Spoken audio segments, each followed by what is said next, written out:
Imagine this: you're a critic who loves diving deep into movies, games, or TV shows. You post a well researched, thoughtful take online that's balanced and fair between compliments and criticism.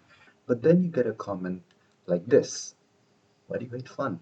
Now, this is just one of the many lazy comments that might flood your posts, but the factor of fun has always got me coming back to this retort. Like, what is it about valid criticism pointing out a plot hole or a weak character that ruins their fun?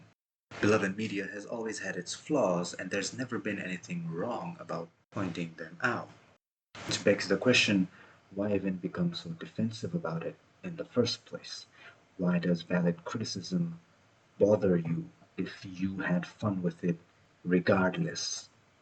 Because all that matters is the relationship between you and the media, the experience that you had with the thing itself.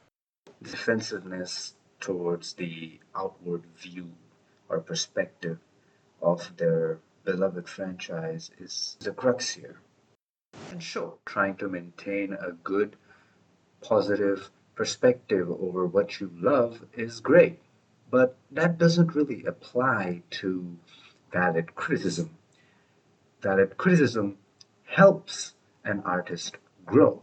While it may deter the reputation of whatever you like right now, it's only going to help it improve later down the line. But I don't really think this is the reason why people make this retort in the first place.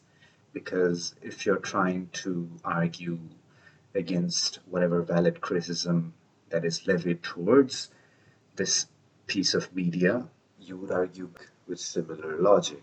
I think the real reason people have such a defensive stance against valid criticism is because that outward view is something they've tied to their own identity. Now, this is just a theory of mine. So, the reason I think these superfans get so defensive is because they're not really trying to protect the image of the art itself, but rather themselves. They don't want to be seen liking something that's actually kinda bad. But why would you care about liking something bad as long as it's not, morally reprehensible, I guess? And I think the reason is simple. It's because of public perception. You're very occupied with how other people see you, and you want to be seen liking the cool stuff, liking stuff that everybody else likes. You want to be part of the conversation, part of the club, as to say, and you must brush off or deny anything that might suggest that whatever you like actually doesn't really deserve its spot. But the truth is, all great art, all beloved art is flawed.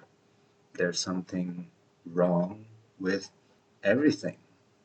And that's the way it is because it's made by human beings who pour their soul into it.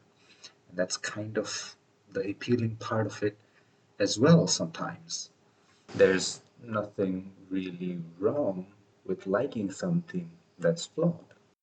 And sitting up on my high horse for a little bit, I've never really cared about the mainstream viability or the social clout that liking something would bring me. And that can be said about a lot of other people as well. We just like what we like and we don't really care about anything else. It's just between me and my beloved art.